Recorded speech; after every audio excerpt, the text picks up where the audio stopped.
오늘 하나님께서 우리에게 주시는 말씀은 요한복음 1장 1절에서 18절까지 말씀입니다. 요한복음 1장 1절에서 18절까지 말씀입니다.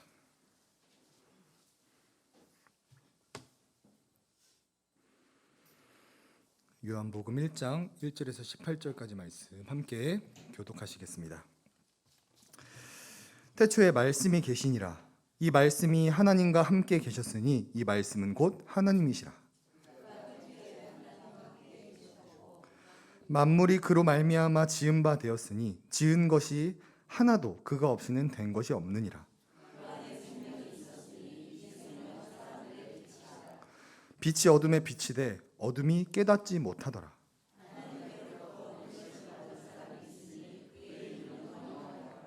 그가 증언하러 왔으니 곧 빛에 대하여 증언하고 모든 사람이 자기로 말미암아 믿게 하려 함이라. 참 빛, 곧 세상에 와서 각 사람에게 비추는 빛이 있었나니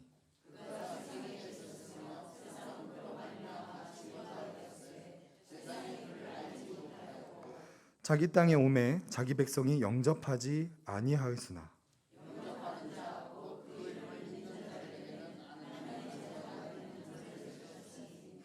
이는 혈통으로나 육적으로나 사람의 뜻으로 나지 아니하고 오직 하나님께로부터 난 자들이니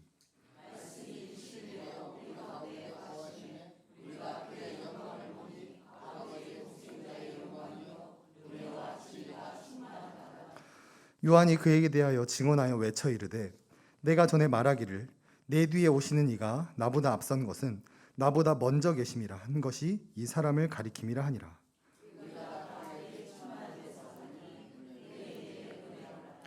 율법은 모세로 말미암아 주어진 것이요 은혜와 진리는 예수 그리스도로 말미암아 온 것이니라.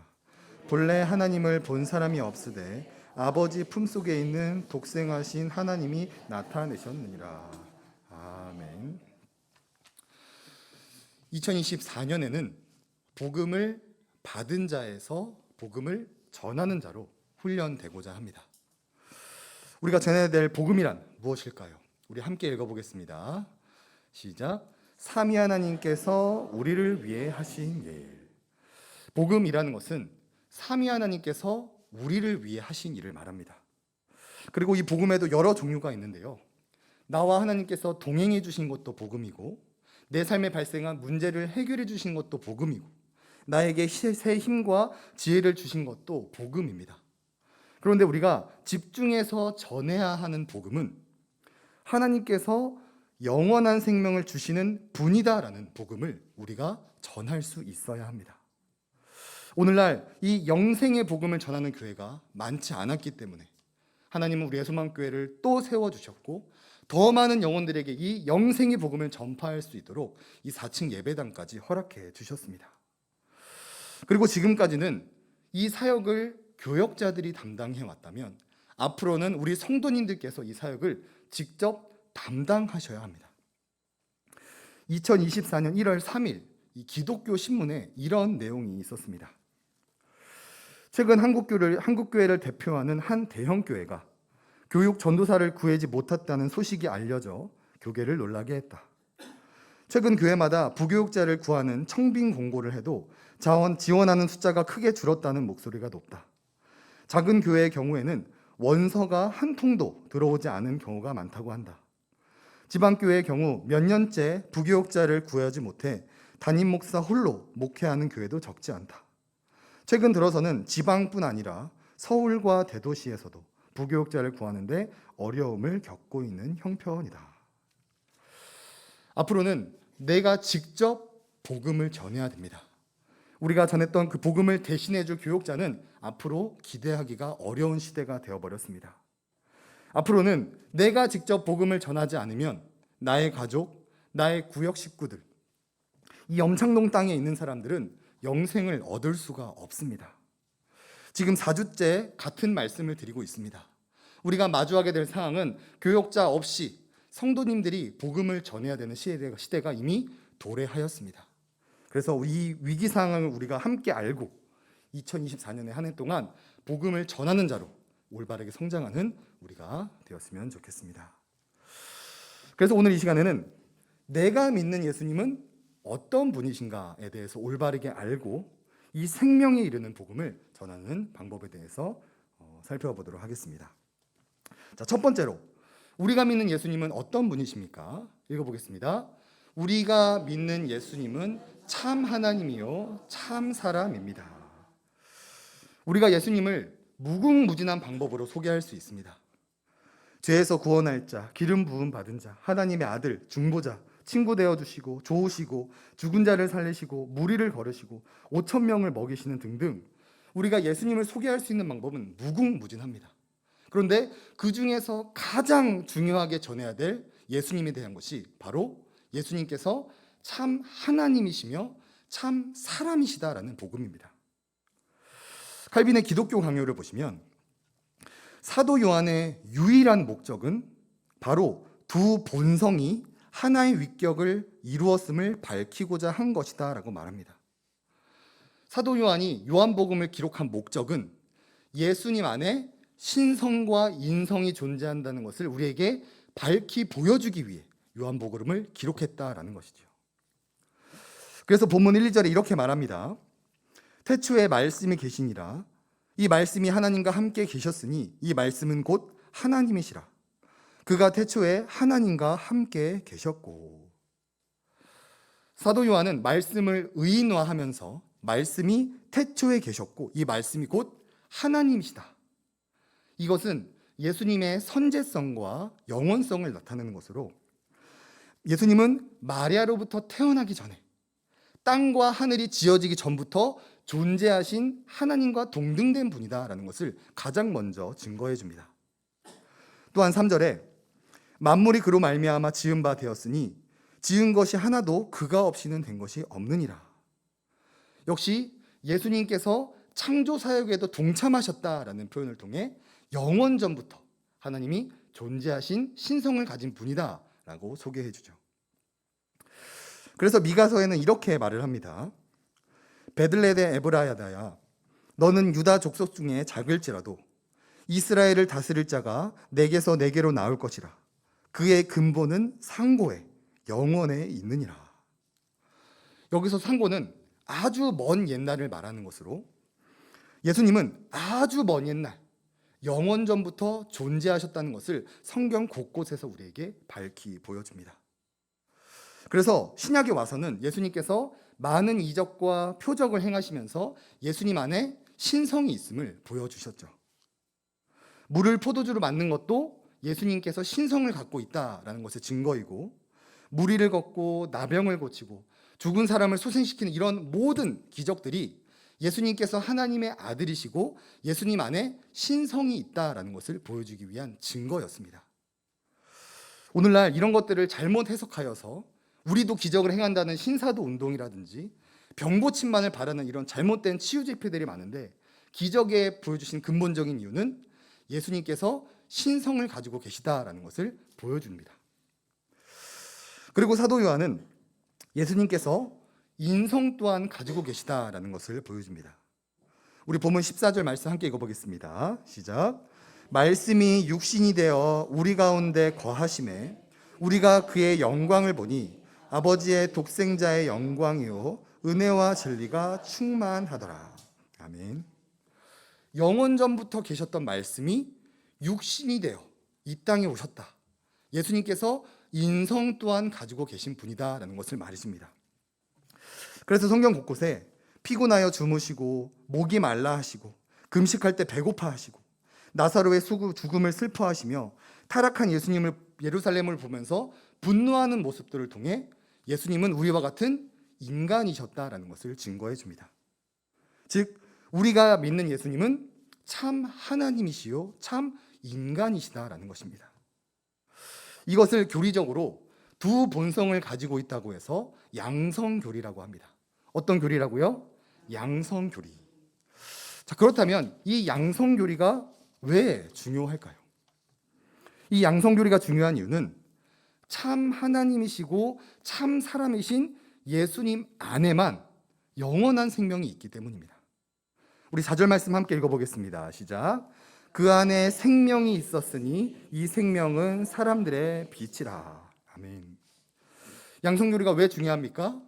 예수님을 참 하나님이시고 참 사람이라는 것을 믿을 때에만 영생을 얻을 수 있기 때문입니다. 우리가 길을 가다가 흔히 볼 수 있는 여호와의 증인들은 예수님의 인성을 믿지 않습니다. 예수님께서 성육신하셨다는 것을 믿지 않고 그냥 환상으로 왔다가 환상으로 올라가셨다라고 생각합니다. 그렇기 때문에 그들에게는 영생이 없고 이단으로 분류가 되는 것이죠. 웨스트민스터 소요리 문답에서는 또 이렇게 말해줍니다. 하나님이 택하신 자들의 구속자는 누구십니까? 답을 보시면 하나님이 택하신 자들의 유일한 구속자는 하나님의 영원하신 아들이시요 사람이 되셨으나 한 분 안에서 구별되는 두 본성으로 영원토록 계속해서 하나님과 사람이 되시는 주 예수 그리스도이십니다 라고 말합니다. 예수님의 인성과 신성이 중요한 이유는 참 하나님이시고 참 사람이신 예수님만이 우리의 유일한 구속자가 되시고 이것을 믿는 믿음 안에 생명이 있기 때문에 이것을 양성교리라고 하고 이것을 우리가 반드시 전해야 되는 가장 중요한 교리라고 설명해 주고 있습니다. 사랑하는 우리 성도님들은 예수님이 참 하나님이심을 믿으십니까? 또한 예수님이 참 인간이시다라는 것도 믿으십니까? 그렇다면 여러분들은 아주 올바른 믿음, 건강한 믿음, 구원에 이르는 믿음을 가진 분들이십니다. 그리고 우리가 이것을 안다면 예수님을 전할 때 바로 이 참 하나님이시고 참 사람이신 예수님을 전해야 됩니다. 우리 함께 읽어볼까요? 시작. 우리가 믿는 예수님은 참 하나님이시요 참 사람입니다. 아멘. 이 고백이 영원한 생명을 주는 아주 올바른 복음입니다. 우리가 예수님을 믿음으로 구원을 받는다고 할 때 어떤 예수님을 믿는 것입니까? 병을 고치시는 예수님, 우리의 소원을 들어주시는 예수님, 내 삶의 문제를 해결해 주시는 예수님, 이건 역시 은혜이지만 정말로 생명을 주는 복음은 예수님께서 참 하나님이시오, 참 사람이십니다라는 믿음을 우리가 전해줄 수 있어야 됩니다. 우리가 앞으로 복음을 전할 때에는 이런 생명과 전혀 관련 없는 뚱딴지 같은 복음을 전하는 것이 아니라 참 하나님이시고 참 사람이신 우리에게 영생을 가져다주는 이 진리의 복음을 전하는 우리가 되었으면 좋겠습니다. 두 번째로 이 양성교리의 의미를 조금 더 구체적으로 살펴보겠습니다. 우리 2번 대지를 읽어보겠습니다. 시작. 예수님의 신성과 인생의 목적. 웨스트민스터 대의문답 40문을 보시면 왜 중보자께서 반드시 한 인격 안에서 하나님이자 사람이셔야 했습니까? 라는 질문을 합니다. 대답을 제가 읽겠습니다. 하나님과 인간을 화목시켜야 하는 중보자는 반드시 그 자신이 하나님이자 사람이셔야 했으며 한 인격을 지녀야 했는데 그 이유는 신성과 인성, 각 본성의 고유한 사역이 전인의 사역으로서 우리를 위해 하나님에게 받아들여지고 우리가 의존할 수 있게 하기 위해서였습니다. 쉽게 말씀드리면 인간만이 할 수 있는 구속사역이 있었고 하나님만이 하실 수 있는 구속사역이 있기 때문에 예수님에게는 이 두 본성이 필요하였습니다. 마태복음 1장 21절에 아들을 낳으리니 그 이름을 예수라 하라. 이는 그가 자기 백성을 그들의 죄에서 구원할 자심이니라 하니라. 우리의 죄를 사하기 위해서는 누군가가 피를 흘려 죽어야만 했습니다. 그런데 하나님은 죽으실 수 없기 때문에 반드시 예수님은 사람이셔야 됐습니다. 또한 사람으로서는 죽음을 이길 수 없기 때문에 예수님은 반드시 하나님이셔야만 했습니다. 또한 이것은 인류의 대표성에서도 발견할 수 있는데요. 로마서 5장 말씀을 보시면 한 사람이 순종하지 아니함으로 많은 사람이 죄인 된 것 같이 한 사람이 순종함으로 많은 사람이 의인이 되리라. 인류를 대표했었던 아담이 범죄함으로 말미암아 우리 모두가 죄인이 되었습니다. 이제는 이 문제를 해결할 두 번째 대표 사람이 필요한데 이 대표인은 반드시 사람이어야만 했습니다. 그래서 천사라든지 성부 하나님, 성령 하나님은 인류의 대표가 될 수 없었고, 아브라함과 다윗처럼 비범한 사람이라도 근본적으로 죄인이었기 때문에 인류의 대표가 될 수 없었습니다. 그렇기 때문에 오직 인간이시지만 죄는 없으신 예수님께서 우리의 대표가 되어주셨고, 또한 율법을 완전히 성취하기 위해선 하나님이셔야 했기 때문에 이 예수님께서 두 본성을 취해야만 하셨습니다. 정리를 해보면 하나님은 죽을 수 없기 때문에 반드시 사람이셔야만 했고, 사람은 죽음에서 이길 수 없기 때문에 반드시 하나님이셔야만 했습니다. 또한 인류를 대표하기 위해서는 반드시 사람이셔야만 했고, 율법을 완전히 성취하기 위해서는 반드시 하나님이셔야만 했습니다. 즉 예수님께서 두 본성을 가져야 했던 이유는 결국 우리에게 영원한 생명을 주시기 위해 두 본성을 가지셔야 했다라는 것을 성경은 보여주고 있는 것이지요. 그렇다면 우리가 앞으로 어떤 예수님을 전해야 합니까? 우리가 정말 생명을 주는 교회가 되기 위해서는 예수님께서 참 하나님이시며 참 사람이시다라는 이 어렵고 복잡한 이 교리를 전해줄 수 있어야 됩니다. 저희 교수님께서 쓴 책을 보니까 이 죄인들은 알 수 없는 신비다라고 표현을 해주시더라고요. 우리는 모두 압니다. 예수님이 당연히 하나님이시고 예수님이 당연히 사람이다라는 것은 우리는 알지만 이 세상 사람들은 알 수가 없습니다. 오직 성령님께서 그들에게 조명을 해주시고 믿게끔 해주셔야 믿을 수 있는데, 오늘날 교회가 이런 것들을 전하지 않고 예수님 믿으면 복 받는다라는 것을 전하기 때문에 성령이 역사하지 못하고 영원한 생명이 태어나지 못한다라는 것이죠. 저는 우리 예수만교회가 이 어렵지만 성령님께서 역사하셔서 영원한 생명을 주는, 이 생명을 주는 복음을 전해주셨으면 좋겠습니다. 여느 교회들처럼 충성해라, 봉사해라, 헌신해라, 예수님 믿으면 병 낫는다, 예수님 믿으면 만사 형통한다, 생명과는 전혀 관련 없는 이런 거짓 복음을 전하는 교회가 아니라 언제 어디서나 우리를 생명을 얻게 하는 이런 진리를 전하며 나아가는 우리가 되었으면 좋겠습니다. 그렇기 때문에 이 생명에 이르는 복음에 대해서 우리가 1월 내내 살펴보고 있습니다. 우리가 어떤 복음을 전해야 됩니까? 현재의 삶뿐만 아니라 죽음 이후에도 위로가 되는 그 영생에 대해서 전해주셔야 되고요. 하나님은 나의 사사로운 소원을 들어주는 분이 아니라 유일하시고 생명을 주시고 영광받기에 합당하시고 우리에게 천국 소망과 부활 소망을 주시는 이 하나님을 전해주셔야 됩니다. 또한 하나님께서 우리에게 주신 성경 안에는 구원에 이르는 지혜가 담겨져 있기 때문에 예수님을 통해 이 땅에서 잘 먹고 잘 사는 것이 아니라 구원에 이르는 전해를 지혜해 주셔야 되고요. 성령님께서만 믿게 할 수 있는 예수님께서 참 하나님이시오 사람이시다는 이 생명을 주는 복음을 전해 주어야 합니다. 수학학원에서 수학을 가르치는 것, 영어학원에서 영어를 가르치는 것이 근본이지요. 교회에서는 생명의 이름을 전하는 것이 교회의 본분입니다. 그러나 오늘날 이 본분을 지키는 교회는 인기가 없습니다. 강대상에서 성도들을 웃기고 울리고 성도들의 귀를 즐겁게 해주는 설교를 하는 교회는 날마다 사람 숫자가 늘어납니다. 그러나 그런 교회는 생명을 주지는 못합니다. 하지만 우리 교회처럼 영생에 대해서, 심판에 대해서, 지옥에 대해서 설교하는 교회는 인기는 없습니다. 하지만 우리 예수만교회 같은 교회가 영원한 생명을 줄 수 있는 교회입니다. 저는 우리 예수만교회가 세상에 인기 있는 그런 교회를 세워가는 것이 아니라 생명을 주는 교회를 세워갔으면 좋겠습니다. 우리가 이런 세상의 어떤 방법론에 빠질 때가 많습니다.